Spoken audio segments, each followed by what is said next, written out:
on se précipite aux abords de la ligne d'arrivée. Il y a pour toujours pouvoir, autant de monde sur cette ligne d'arrivée d'ailleurs. Encourager.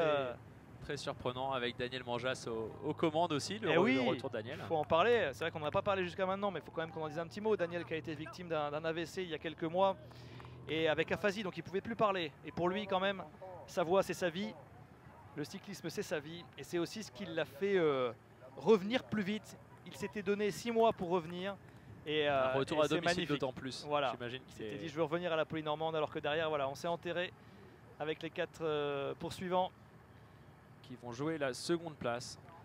On voit Nicolas qui se retourne plus maintenant, il file. Il a un peu plus de 15 secondes d'avance. Là on n'a plus les écarts, la flamme rouge. Mais oui. Et il va pas tarder à arriver à débouler.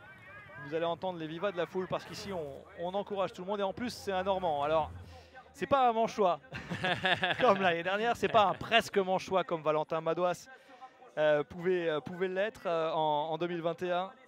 Mais c'est un Normand. C'est un Ornais qui va s'imposer aujourd'hui. Incroyable le numéro qu'il a pu réaliser parce qu'il était présent dans une première échappée. Aussitôt repris, il ressort et là il retrouve les ressources nécessaires pour aller s'imposer tout seul. Et là je pense qu'il a écœuré ses poursuivants qui se regardent, qui jouent une seconde place. Et là on voit bien il est porté par la foule Nicolas. Forcément il y a toute sa famille, ses supporters, ses amis j'imagine. Elles sont belles ces images hein, avec derrière les 4 coureurs qui ne peuvent plus jouer la gagne. Ils ne seront pas sur la photo ce soir. Et non, mais ils seront sur la photo du podium, Exactement. sans doute. En tout cas, 2 d'entre eux, ce qui va nous occasionner un beau sprint à l'arrivée. Le voilà, Nicolas Prodhomme qui va s'imposer. On voit toute l'émotion du coureur. La 45e édition, de la Polynormande pour Nicolas Prodhomme. Sa 5e victoire de la saison après le Tour des Alpes. Une étape au Tour d'Italie. La route d'Occitanie, une étape et le classement général final, le Tour de l'Ain. Et le voici. Nicolas Broyard qui lance pour la place de 2, qui lance de très loin. Nicolas Broyard, il mériterait d'être sur le podium. Il a attaqué tout au long de la journée. Le coureur de l'équipe Saint-Michel, préférence au, mais il va se faire doubler par un autre Normand, Sandy Dujardin, qui va terminer 2e. Et derrière, la 3e place. Axel Mario qui s'empare de la 3e place. Axel Mario et Nicolas Broyard qui n'a pas pu. À la 5e place pour Mathis Lebert d'Arkea. Une petite déception pour Arkea, hein, qui avait quand même tout à l'heure 3 coureurs à l'avant. Énormément présents à l'avant et c'est vrai qu'ils ne vont pas se satisfaire de la 5e place. Mais voilà, en tout cas, ils étaient encore présents à l'avant.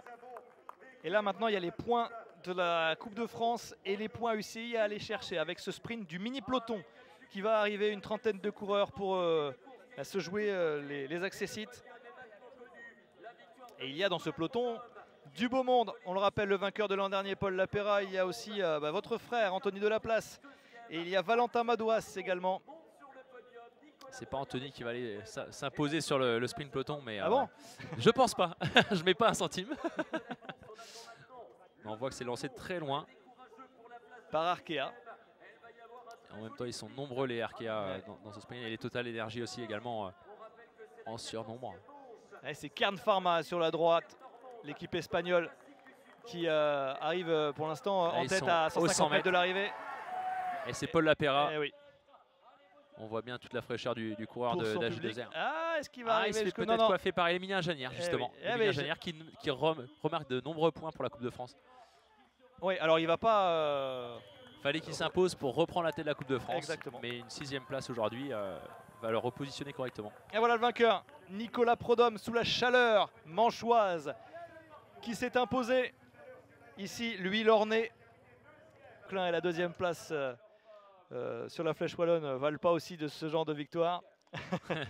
Quoi qu'il en soit, ce sont les 2 coureurs normands qui ont fait vraiment très forte impression cette saison. Et c'est bien de pouvoir remporter une course en Normandie pour lui. L'Ornais, Nicolas Prodhomme, à 28 ans. C'est l'année de, pas forcément de sa révélation, mais de sa confirmation. Là, il a fait le plein de confiance. Dès le début d'année qu'il s'est imposé, on voit bien, il n'y a plus rien qui l'arrête. Et on revoit sa victoire. Voilà, seul, il a eu largement le temps d'en profiter. Il s'est permis, il s'est offert la possibilité de se relever, de lever un bras, 2 bras, 3 bras. Avec la petite célébration, montrer 6 victoires, rien que ça. Et oui, 6. Ouais. 6, puisque les classements généraux font que